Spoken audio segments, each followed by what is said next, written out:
Hello, Cancer. This is your reading for March 9th through the 15th, 2020. I'm Art Kozak. This is Art Kozak Tarot. And Cancer, I want to start out by just reminding you or letting you know that the readings that I do here are not specifically for love, like most of the tarot readers on the internet who are specifically speaking to love and romance. These readings are more general and they apply to whatever is most on your mind, whatever is most relevant for you for the coming week, or whatever the cards have to say. That being said, just intuitively, picking up, even when I was shuffling the cards, I got a very strong impression that love is the main thing on your mind right now. And this is something that the cards are speaking to, but I think they're also speaking about a lot of kind of financial and life circumstance as well. So let me just start out with the love bit. I think in the coming week, you are going to meet somebody with for whom you have a great deal of hope. Somebody that maybe you've already had your eye on, or simply someone who fits a certain mold. Somebody who, when you meet them, they're automatically you have a great deal of optimism about who this person is and where the two of you might go, how that you two may very easily get together and form a connection. Not only do I think you're going to be meeting this person, I think there's going to be a little bit of success involved for you with this person. You may get a yes answer when you ask them out. They may ask you out. If it's someone that you have already seen, you may just feel that there may be some boundary cross where you're kind of taking it to the next level. There is a win involved for you here, not the ultimate win, not marriage commitment, 100%, but it's going to be. This is a very good week coming up for you socially, okay, and romantically. Just because I was picking up on that intuitively. If you're out there looking for somebody, you're going to meet somebody who gives you a lot of hope and a lot of optimism. And yes, there is going to be a win involved with that for you. That is going to put you in a place, however, where you need to balance things out. Okay, the two of you may need to talk a little bit, or just discuss or negotiate a little bit about how and when you're going to get together. It may be that the two of you have conflicting schedules. It may be that the two of you just have to kind of play that game that sometimes you have to play, whenever you're first meeting someone and you're learning to communicate with them. You have to find a balance there. You may find that you have more than one option. I'll put that out there as well. You may find that you have more than one love option that you find in the coming week, and you have to find a way to balance that out as well. But as I said, starting out the reading, a lot of these cards are speaking to more general circumstances, more material circumstances. Yes, the love and romance are going to be on your mind. I think what's happened is that, according to the cards, the story I'm seeing here is one of somebody who's put a lot of work into their material well-being.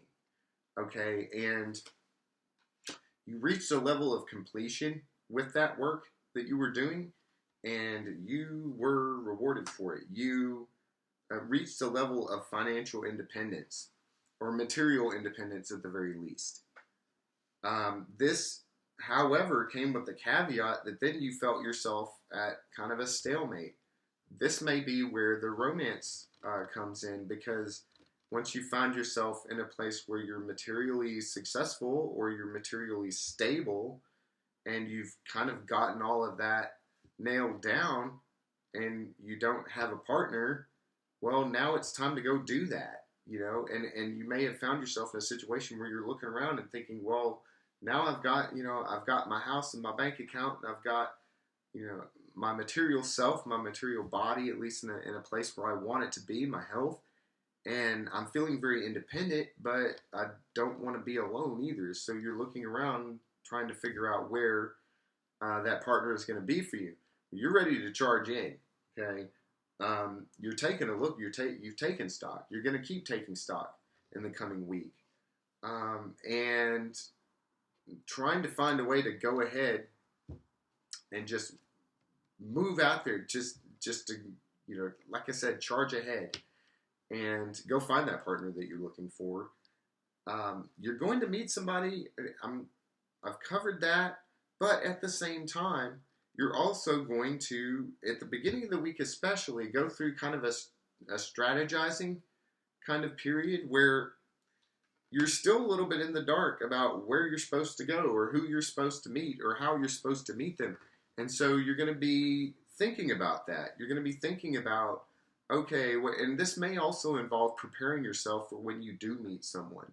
I think a lot of us have probably gone through this, especially in our younger years, where you don't actually have a date lined up, but you have to ask yourself, okay, well, if I did, then I got to make sure I have the clothes to wear. I got to make sure I have a place to go. I have to make sure I have this. I have to have that. You may be thinking about, well, trying to plan and strategize for how you're going to meet someone, where you're going to go, how you're going to go about doing that. This is going to kind of take up your attention at the beginning of the week because you're not going to know. You're not going to have those answers readily at hand for you. But you are going to know what you want. You are going to be making that wish. Whether you're starting out with any kind of grounds for optimism or not, you're going to be, you're going to have a very clear picture in your head as to what it is, who it is you want to meet, and who it is you want. Just how do you go find them? How do you go get it? That's going to be the big question. This person that you do meet that gives you a lot of optimism, that you have some success with, this may be somebody that you meet out of the blue.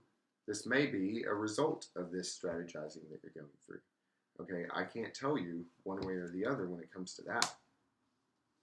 I think by the end of the week, you are going to be able to take a breath. Okay, you're going to be able to just take a breath, and this strategizing period you're going through, kind of being in the dark about things, feeling it like you're at a stalemate, taking that personal inventory, all of that, by the end of the week, you're just going to be able to kind of let that go, let that fall to the wayside for a minute. You may find yourself with someone who is, the phrase that's coming to me is ice queen. I don't want to put that out there just too much, because this is somebody who is very diplomatic, but also somebody who is not necessarily as a very warm, emotional person on the surface, a very emotionally warm person on the surface. I think it's you who's going to be playing that part.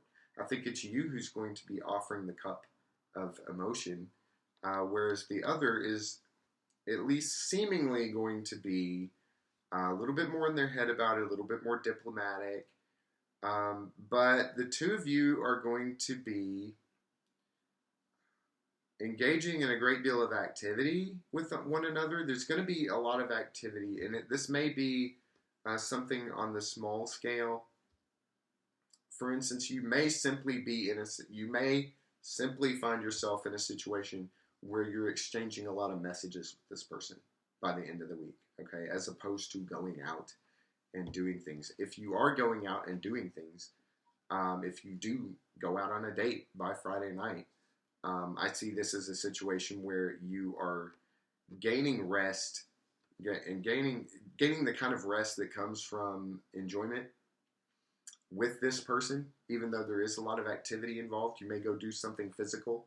You may go do something. You may go have one of those nights where you're going from this place to that, from the restaurant to the next place to the next place. But I could see that as being a very helpful thing when you're dealing with somebody who doesn't wear their emotions on their sleeve, because that can help bring out what they might be keeping in reserve. The ultimate outcome for you by the end of the week, what's going to carry you forward into the future as a result of these events that you're going to be going through in the coming week, I see two things. I see abundance, and I see moving away from stress. And so this could involve a little bit of responsibility on your part. And I don't mean that in a negative way. I mean, this may take, you may see that you need to take on more responsibility for the sake of greater abundance. But I think I'm seeing also the involvement of another person. You may find that one of these people that you've met, or the person that you've met, maybe a little high maintenance, maybe somebody you have to make a big investment in, but is very much worth it. Okay? Because again, with the moving away from stress, what the stress you're moving away from is this material preparation phase that you've gone through. You're not going to have to worry about all that quite as much anymore. You can focus more on your emotional life. You can focus more on your social life and balancing that out and connecting and forming relationships with others. So I hope something I've had to say here is helpful to you in the coming week. Once again, this is Art Kozak. I thank you for your likes, your shares, your subscribes, and I look forward to speaking to you again in the future.